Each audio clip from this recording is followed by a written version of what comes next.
We are talking again to Joseph Kirkpatrick, founder and president of KirkpatrickPrice. Now, for information about Kirkpatrick and Price and their services, view the first interview in this series. I'm sure you'll find it wherever you're accessing this one. Welcome back, Joseph. Thank you. It's a pleasure to be back. Now, we met because Mingle Health was pursuing SOC 2 certification, and pleased to say that we passed that. Let's start by saying what exactly does SOC 2 certification say about, well, certainly about us or any other company that seeks that and achieves that certification? Yeah, there's a few points to make about what it says. Use the word pass, and sometimes people treat it as a pass-fail, but it's really not that. It's an opinion, and you're getting an opinion from a licensed professional who has a background and training in cybersecurity and compliance. And I'll just relate it to your field, the medical field. You can go to one physician and get an opinion about your medical condition and the state of that. You can go to another professional and get a different opinion. And there's a standard in the legal community called the reasonable man standard. And you're basically saying, will this professional who has this background, training, education, will they come to the same conclusion that this other professional will? And that's the standard for these audits. It's the reasonable assurance. Is what Mingle Health is saying, and is what Mingle Health is doing, is it reasonable? And there's an opinion expressed about whether or not what you're doing is reasonable. And so, for example, if we come into an audit and we say, oh, wow, Dr. Mingle, you've got all of this patient data in your database, and you're not encrypting the database.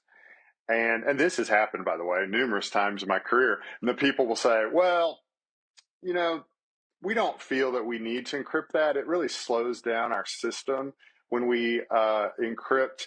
And we really don't have any threats anyway. We've never had an attack. No one's ever stolen anything from us. And so we're just not going to encrypt that data. My opinion as a professional, very likely in that situation would be, that's not reasonable. In this day and age, with the attacks that we have, with the breaches that are occurring, you should encrypt that data that's at rest in that database that holds patient data. And so that would be my professional opinion. And so the opinion that would be expressed would be a qualified opinion that would say, this is not reasonable what this organization is doing by not encrypting. And so that's one thing that these reports express. It's an opinion from a professional, but also what's being communicated in the report is the criteria that you have undergone. The AICPA publishes this trust services criteria.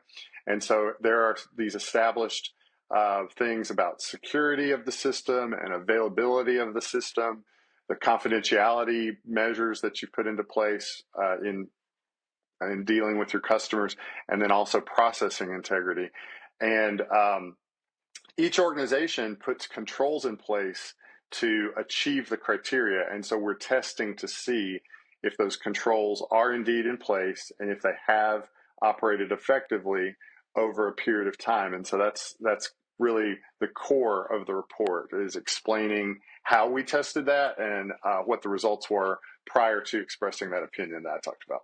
Oh, great. That makes things a little more clear for me. Now, why is the fact that we were certified on SOC 2, went through your processes, how is that important to our clients and our prospects? Well, I think clients and prospects are always concerned about who they're outsourcing to. We outsource so many things now. It's so much more cost effective to outsource a capability to a third party who is doing that well than it is to build it ourselves, host it ourselves, configure it ourselves, spend the money on the technology that is underlying to it. And so outsourcing is such a big issue that it just brings a different risk into our business. Who is this organization that we are outsourcing this service to? Where are they located? Who are the people? Are they trustworthy? What are their processes? How are their systems configured? These are questions that we all have about our third parties. And we could go spend the time to look at those things ourselves, but most organizations wouldn't be able to support numerous people going and inspecting the same thing over and over. And so that's why an independent audit report is so valuable. The clients and the prospects will rely upon the independent audit and trust the fact that this licensed professional has tested this on their behalf. And that is who we are testing for. I am a certified public accountant who has specialized training in cybersecurity and compliance, and I am testing for the good of the public. And that's who I'm beholden to in performing these engagements. And so the report provides that assurance to your clients and your prospects about who they're doing business with. So the picture I'm getting is that there's really two major areas that this helps us, or in one sense, if our clients are asking us how secure we are, we can say it, but how do we know when we're missing something? Um, uh, you saying it for us should carry a little bit more weight. Right. And second, a lot of our clients, particularly the bigger groups, um, send us a security questionnaire. So they're doing uh, their own analysis as you might have done it. But of course, none of them spend the time on it that you do, and again, rely on our answers more than observations or independent observations. So it seems like you can give them more confidence um, when they present their security questionnaire. We can answer with our SOC 2 certification and give them more. Absolutely. I answer a lot of questionnaires, and I always kind of chuckle at the questionnaires because they ask me, do you back up the data? Yes. But nobody validates, nobody verifies that I did. And so, what is the purpose of this exercise we're going through, and so that's where a SOC 2 report is helpful, because you can read the report yourself and you can see what was tested. You can see that the auditor observed the backups, and you can see the details of how they are conducting the backups as an example. And so that's where it's a little meatier than a due diligence questionnaire. Got it. Got it. Well, thank you, Joseph. This has been real informative, and I want to tell you how much I enjoyed the process we went through with your group. It seemed thorough. It seemed helpful.